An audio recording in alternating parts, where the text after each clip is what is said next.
বাংলাদেশের রাজনীতির আকাশে এখন সবচেয়ে বড় প্রশ্ন, নির্বাচনে বিএনপির নেতৃত্ব দেবেন কে, আর জিতলে প্রধানমন্ত্রী হবেন কে। ত্রয়োদশ জাতীয় সংসদ নির্বাচনের জন্য বিএনপি ২৩৭টি আসনে প্রার্থী ঘোষণা করেছে, আর সেই তালিকার শীর্ষে আছেন দলের চেয়ারপারসন বেগম খালেদা জিয়া।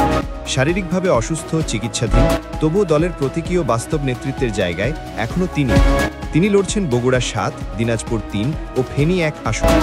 অন্যদিকে গত কয়েক বছর ধরে লন্ডন থেকে দলের সাংগঠনিক কার্যক্রম পরিচালনা করা ভারপ্রাপ্ত চেয়ারম্যান তারেক রহমান বগুড়া ৬ আসনে প্রার্থী হয়েছেন।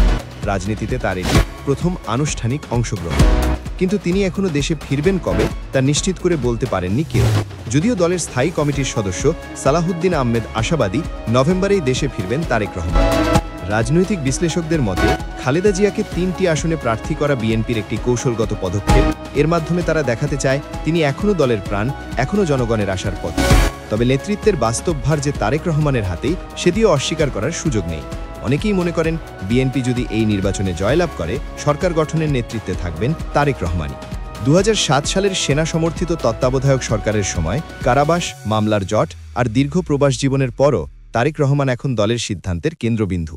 ২০১৮ সালে খালেদা জিয়া কারাবন্দী হবার পর থেকেই তিনি ভারপ্রাপ্ত চেয়ারম্যান হিসেবে দায়িত্ব পালন করছেন। লন্ডন থেকেই তিনি সভা, সমাবেশ, আন্দোলন সবকিছুর দিক নির্দেশনা দিয়েছেন। বিএনপির অনেক নেতা বলছেন খালেদা জিয়ার শারীরিক অবস্থার কারণে তার প্রার্থিতা প্রতীকী, আর প্রকৃত নেতৃত্ব দেবেন তারেক রহমান। অন্যদিকে রাজনৈতিক বিশ্লেষকরা বলছেন ৩টি আসনে খালেদা জিয়াকে প্রার্থী করা আসলে দলটির বার্তা। বিএনপি এখনও তার নেতৃত্বেই ঐক্যবদ্ধ, তার ভাবমূর্তিই দলের সবচেয়ে বড় শক্তি। লন্ডনে মা ছেলের ৭ বছর পর সাক্ষাৎ, এরপর নির্বাচনমুখী বিএনপির এই কৌশল, সব মিলিয়ে দলটি যেন আবার তার শিকড়ের দিকে ফিরছে। কিন্তু সবচেয়ে বড় অনিশ্চয়তা এখনও রয়ে গেছে, তারেক রহমান দেশে ফিরবেন কবে। কারণ সব প্রশ্নের উত্তর, সব সম্ভাবনার চাবিকাঠি এখন তার হাতেই। এখন পুরো দেশ তাকিয়ে আছে সেই প্রশ্নের দিকে, নির্বাচনে বিএনপির নেতৃত্ব দেবেন কে, আর জিতলে প্রধানমন্ত্রী হবেন কে।